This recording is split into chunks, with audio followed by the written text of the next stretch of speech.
Arcane es una de esas series que marcará un antes y un después. Es un punto de inflexión en el mundo de la animación, ya que abandona el realismo y vuelve a los orígenes reafirmando su carácter de animación y explorando todas las posibilidades de esta. Pero lo que hará de Arcane una obra de culto es lo perfectamente hilvanada que está. Se nota el cariño y esmero que le ha puesto el equipo en cada frame. No solo es una historia bien contada, sino que hace gala de todos los elementos del audiovisual para enriquecer la historia. El color, la estética, el montaje, la música y ese constante diálogo entre ambas temporadas hace de Arcane la mejor serie de animación a día de hoy.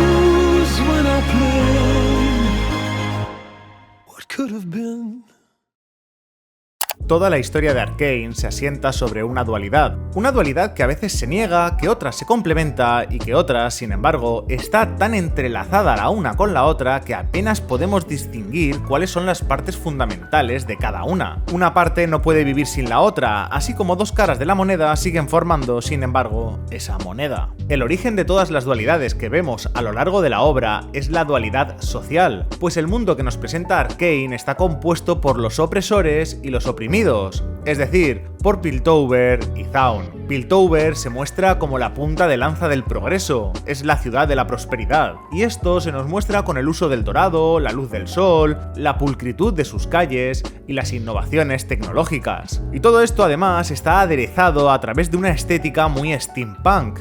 Ya sabéis, ese subgénero que utiliza tecnología retrofuturista basada en el vapor y la ambientación y está inspirada también en la Inglaterra victoriana. Pero aunque todo esto es muy importante, los colores con los que relacionamos a la ciudad de Piltover son el blanco, ya que lo vemos tanto en las vestimentas de sus ciudadanos como en el brillo de la propia ciudad, el dorado, que lo vemos en la arquitectura, en las vestimentas, incluso forma parte de algunos de los consejeros, y sobre todo, el azul. Pero bueno, a eso volveremos pronto. Como decía antes, frente a la estética steampunk que utiliza la ciudad de Piltover, Zaun, sin embargo, para distanciarse y diferenciarse, utiliza una estética mucho más cyberpunk, para mostrarnos una sociedad distópica donde impera el caos y la anarquía. Zaun es la nación de los parias, de los que han perdido y viven sometidos. En Zaun no existe la luz del sol, la única iluminación es la artificial, la de las casas y los locales, neón por todas partes. En Zaun todos son pobres y se encuentran en esa perpetua carrera por la supervivencia. La delincuencia, drogadicción y lucha por el poder están a la orden del día. Pronto relacionamos la nación de Zaun con el verde y el morado. El verde del aire contaminado que se hace difícil de respirar y el morado del Shimmer, de esa tecnología de los oprimidos, asociado a lo artificial, a lo corrompido. Y si el verde está asociado a la naturaleza y a la tranquilidad, su complementario se verá como la negación de todo esto, asociado a lo artificial, a lo corrompido.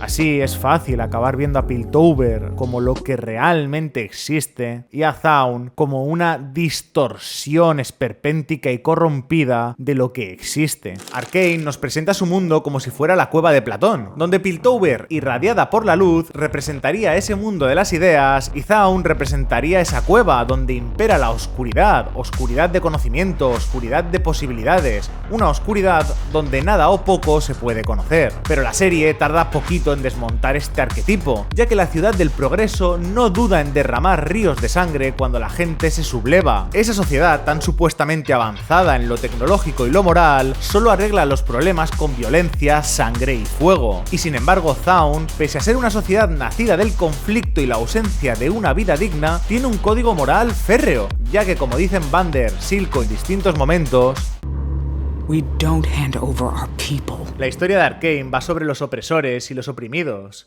y si la primera temporada giraba en torno a los conflictos inherentes de esta opresión, la segunda se centra totalmente en las consecuencias y utiliza el color para dotar a su relato de una profundidad que no habíamos visto hasta el momento.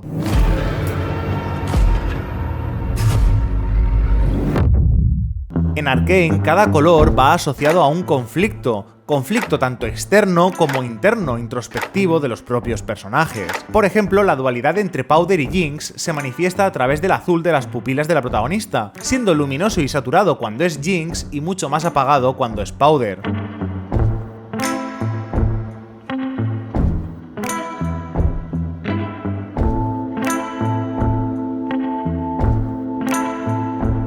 Al final del episodio 3, cuando Powder está abrazada a Silco, vemos que sus pupilas se tornan moradas, un presagio de lo que ocurrirá en el futuro. Pero ese morado nace de dos partes fundamentales que constituyen la psique de Jinx. Por un lado está el rojo representado por Vi y Vander, y por otro el azul del Hextech, que Powder utiliza para ayudar, pero que desata desastrosas consecuencias. El rojo de sus referentes paternos, sumado a la culpa representada por el azul, acaban dando lugar al morado de sus ojos. Y es que tanto el azul como el rojo son los colores más importantes de Arcane, los colores de la dualidad primera que dará lugar al resto de dualidades. Quizá esto suene demasiado conspiranoico, pero la audiencia mayoritaria de Netflix, así como del LoL, se encuentra en Estados Unidos, China y Corea del Sur. Y tanto en Estados Unidos como en Corea del Sur, los partidos mayoritarios se asocian con los colores rojo y azul, asociando el rojo al partido conservador y el azul al progresista. Podríamos mencionar también el caso de China, pero China es un caso bastante particular en cuanto al tema de partidos se refiere.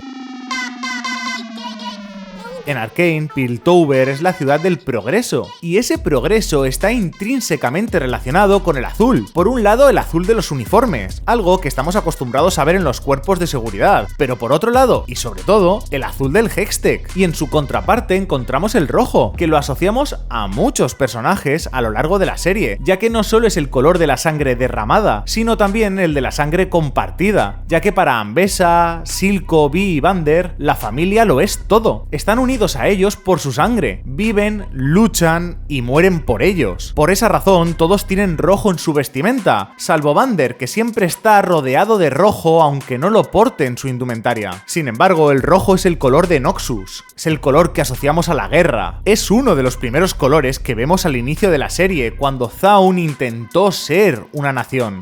El rojo de Noxus es el color del conflicto, que busca utilizar nuevas tecnologías para volver al antiguo régimen, es decir, en definitiva es para mantener el status quo. Aunque la finalidad sea diferente, la motivación de Vi es similar a la de los noxianos cuando usa el Hextech, ya que quiere usarlo para imponer su visión.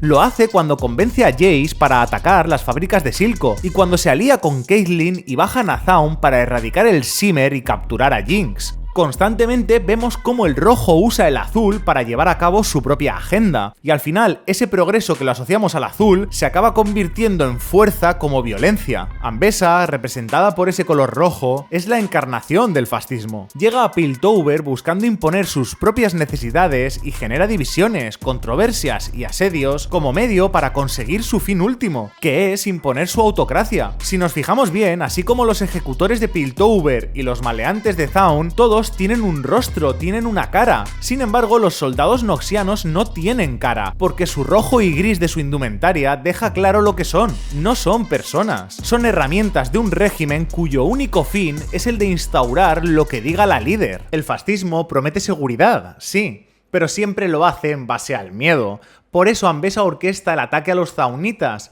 para que se puedan erigir como la única solución posible ante cualquier adversidad o ante cualquier ataque que pueda sufrir la ciudad de Piltover. La cuestión es que aun con matices, el gobierno de Piltover no se aleja demasiado del de Noxus. De ahí la correlación que hay con ese rojo, pues lo que acaba representando el rojo es en definitiva el conservadurismo, porque todos los esfuerzos van encaminados a continuar manteniendo el establishment. Por eso vemos el contraste tan ingenioso entre el rojo del puente y el siguiente plano de la ciudad cuando se eleva, embadurnada de blancos, dorados y azules. Estos planos que se encuentran al inicio de la serie me parecen sustancialmente importantes porque marcan las directrices de hacia dónde se va a encaminar la serie. Tanto los ejecutores de Piltover como sus ciudadanos se visten de una determinada manera porque quieren proyectar una identidad concreta y quieren hacerlo a través de los símbolos, de la vestimenta y de la iconografía. A través de todo ello se construye un relato en el que moralmente parece que todos están haciendo lo correcto, pero en el fondo lo que buscan es mantener su estatus social y que ese estatus social se consolide a través de la obediencia y la servidumbre de los de abajo a los de arriba. Por eso, una de mis escenas favoritas es la última de la primera temporada, cuando Jinx se alza en lo alto con su Fishbone y decide, tras acabar con Silco, poner fin a un gobierno que les ha quitado todo. es un momento lleno de ira y de rabia, acompañado por una de las bandas sonoras más brillantes y rencorosas que he escuchado nunca. Una canción que sintetiza a la perfección el sentimiento de Jinx, así como de todos los zaunitas cuando lanza el cohete. Momentos antes de que Jinx lance el Fishbones, la vemos teñida de un sutil rosa y morado, porque Jinx tuvo que evolucionar, tuvo que cambiar su naturaleza para dejar a Powder en el pasado.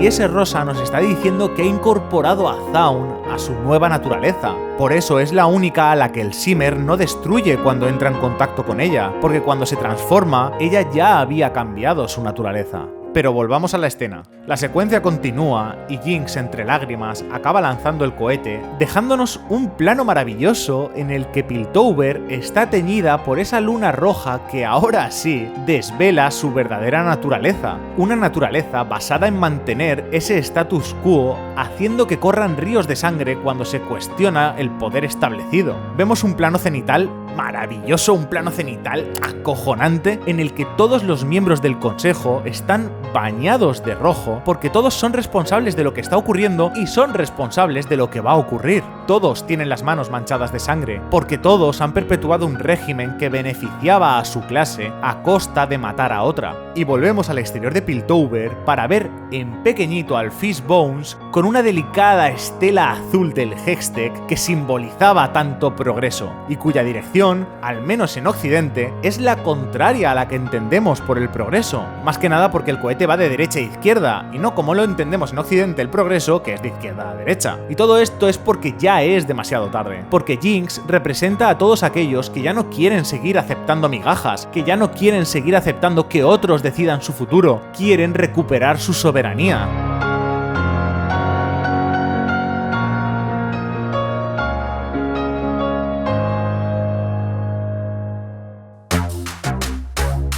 Y frente al gris sin vida propio del fascismo, encontramos el verde y blanco de Echo, un personaje que no es el líder de ninguna revolución, sino que encarna la misma revolución. Tanto Echo como Silco luchan por una Zaun libre y soberana, pero sin embargo las diferencias a la hora de luchar por ese sueño también se ven a través del color. La mayor parte de los planos en los que se encuentra Silco siempre están impregnados por un color verde corrompido, un verde contaminado, o sin embargo algunos matices de un azul triste y melancólico, mientras que Echo se relaciona con el verde de la naturaleza, con el verde que nos transmite tranquilidad, paz, armonía y que da sensación de hogar. No hay arte en el fascismo. Y no lo hay porque está muy ocupado intentando que todo siga igual, mantener lo que ya existe. Se prohíbe la expresión artística porque se desconfía del yo, se desconfía de la propia individualidad que puede cuestionar, que puede poner en jaque todo lo que se ha construido. El yo debe diluirse, por lo tanto, en lo colectivo, en la idea. Por esa misma razón, durante el gobierno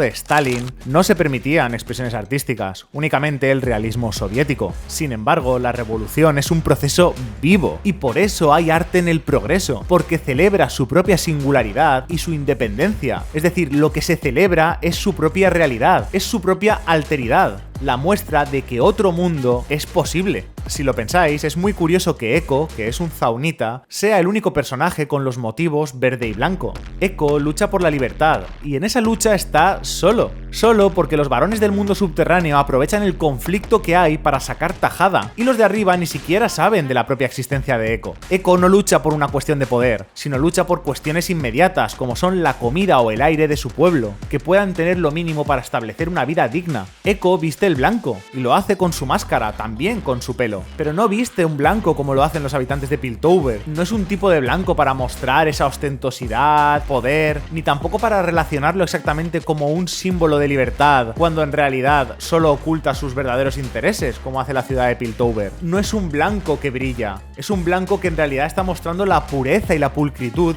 de su propio espíritu. Echo lucha por la convivencia entre el espíritu individual y el proyecto colectivo, que al final es el remedio al fascismo. Y hablando de fascismo, Caitlyn me parece un personaje súper interesante, ya que en la primera temporada es una de las pocas ciudadanas de Piltover que muestra empatía y que muestra simpatía hacia la causa zaunita, y que de manera honesta busca mejorar las condiciones de vida de sus habitantes.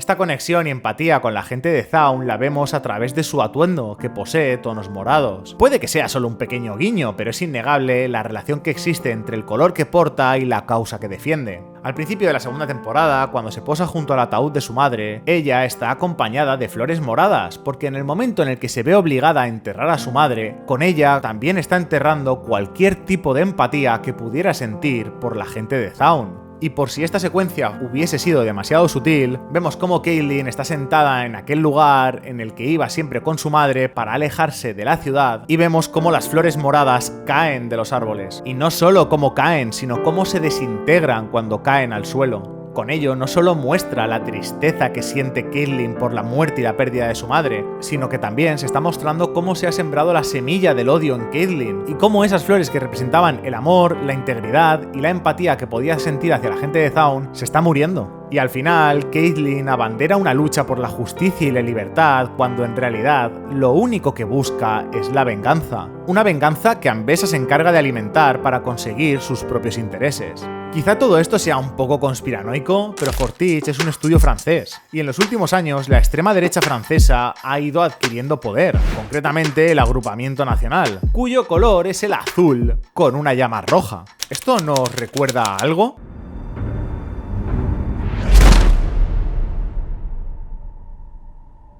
La alegoría me parecía lo suficientemente interesante como para contárosla. Toda la capa está teñida de ese azul que hemos visto asociado a la tranquilidad, a la seguridad y al progreso, pero que en realidad solo sirve para enmascarar su sed de sangre. De ahí ese rojo. Una vez más, el contraste entre el rojo y el azul, donde el progreso es solo una excusa para ejercer la violencia. Además, otro detalle es que esa capa se parece bastante a la que porta Silco en la primera temporada, y parece que todo ello nos quiere dar a entender que Caitlyn, con las decisiones que está tomando, se está asemejando mucho más a aquellos que odia y que quiere destruir de lo que ella pudiera haberse imaginado en la primera temporada. Y aunque en Arcane se utiliza el blanco y el negro, que ya sé que no son colores, que son tonos, pero bueno, para que nos entendamos. No se hace para hacer una diferenciación clásica y manida sobre buenos y malos, ya que la serie siempre deja que el espectador decida si las acciones que acomete cada personaje están justificadas o no, pero es innegable que el blanco no deja de ser la expresión de la libertad, que siempre está asociada a Piltover y sus habitantes, mientras que el negro parece que señala siempre pues ese anhelo de poder, control y en general todo lo que esté relacionado con lo mezquino. Y todo esto lo vemos en muchísimos planos, pero me parece especialmente relevante, especialmente ilustrativo, que el en el que vemos la mesa donde se sitúan todos los varones y poco a poco van desapareciendo. Y a nadie le importa que desaparezcan, otro llegará y querrá sustituirlo, y ya está. Como decíamos antes, el gris es otro de los colores clave en la dualidad social que nos plantea la serie. El gris siempre se ha asociado al nazismo, a los colores asépticos, contrarios a la vida. El gris es el símbolo de la opresión en Arcane. La familia Kiraman construyó el sistema de ventilación para que los residentes de la ciudad subterránea pudieran respirar, y parece que el aire que respiran en Zaun tampoco es demasiado sano. Si nos fijamos en la primera temporada, cada vez que los ejecutores bajan a Zaun, se ponen unas máscaras para poder filtrar el aire que se respira. Ese privilegio del sistema de ventilación puede cortarse en cualquier momento. El gris es el arma de un estado autoritario pensado para doblegar a la clase dominada. El gris es la banalidad del mal, la opresión y la muerte edulcorada a través de procesos burocráticos. El gris es la consecuencia del progreso en Piltover, y ese sistema de ventilación es un duro recordatorio de quién está al mando. Por eso apenas vemos el amarillo y el naranja a lo largo de toda la serie, porque son colores asociados al sol y por ende a la esperanza y a la felicidad. Pero es que no puede haber felicidad en un sistema construido sobre esa opresión. El amarillo y el naranja tienen una pequeña presencia en el mural de Jinx, porque hay gente que cree que su lucha pueda devolver cierta prosperidad a Zaun después de que se asociase a ella la explosión de las tuberías que impregnó de color a toda la ciudad de Piltover. Este plano, más allá de tener un simbolismo evidente relacionado con la libertad, ya que lo podemos ver en las palomas o el propio gesto de Jinx, me parece sumamente interesante porque es la única vez que vemos a Vander con el tono azul, mostrándonos que la ciudad percibe a Jinx como la digna sucesora del legado que lideró Vander.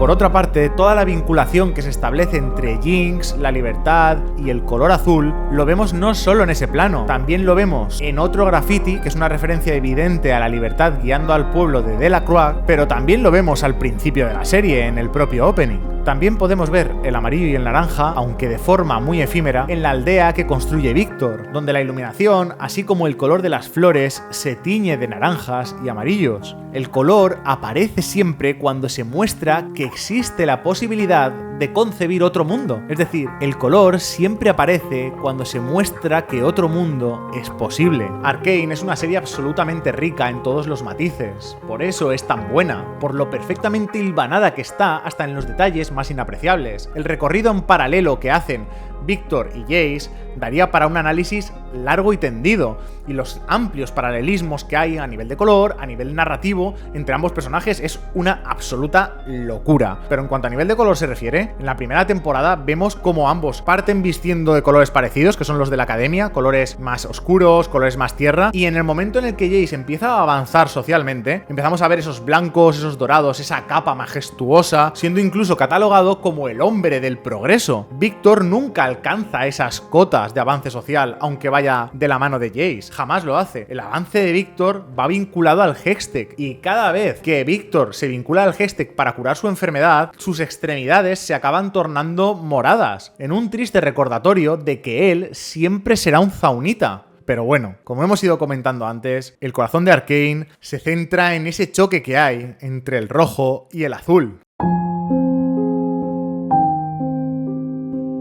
El rojo y el azul conforman la piedra angular de este análisis por su importancia radical a lo largo de toda la obra, desde lo más general a lo más particular, como la transición de Powder a Jinx. El momento clave en la vida de Powder está asociado al rojo del fuego y la destrucción, y también a la pérdida de sus figuras de protección, ambas representadas por el rojo. Y por otra parte tenemos la influencia del azul, asociado a la culpa que siente la protagonista por el trágico suceso que desencadenó el Hextech, y esa suma del rojo y el azul daban lugar al morado, como hemos visto antes. Uno de los mejores planos es ese en el que Vi decide confiar ciegamente en Jinx porque se lo debe, y actúa en contra de todo lo que ha aprendido para sobrevivir hasta ese momento. Y una vez más, esta escena tiene un impacto mayor por el uso de los colores, porque volvemos a ver los colores clave en la vida de Jinx, el rojo y el azul. Pero aunque todo esto es cierto, también lo es que tiene una lectura mucho más rica, porque ese choque entre el rojo y el azul es el choque entre Vi y Jinx, entre el progresismo y el conservadurismo. Quizá no lo sea en un sentido político, pero sí en un sentido idealista. Como hemos comentado antes, Vi, al igual que Vander, Silco, Ambessa o Sevika, luchan por defender lo existente, por defender a su familia. Todos portan en mayor o menor medida el rojo. Sin embargo, Jinx quiere ver el mundo arder,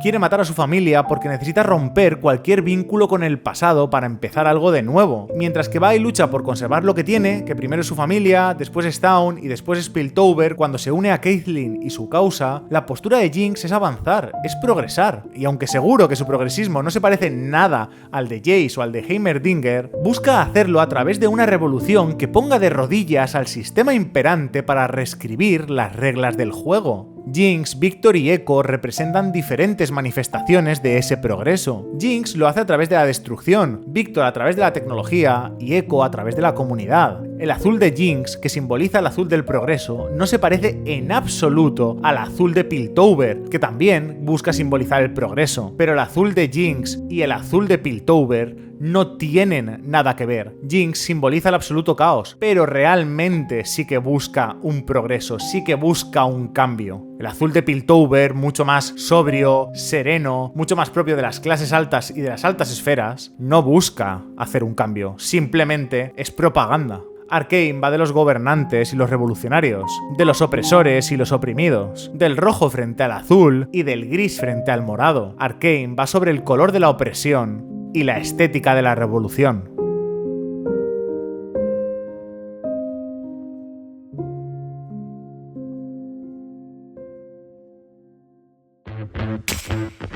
Espero que te haya gustado y te entren ganas de volver a ver la serie con todo esto que hemos comentado. Obviamente hay mucho más que decir sobre Arcane, sus referencias a la pintura, sus arcos argumentales, sus personajes secundarios, algunos de sus planos y mucha simbología, tanto narrativa como extranarrativa. Si te ha gustado, te animo a que le des like, te suscribas y comentes qué te gustaría que trajese de Arcane en el futuro.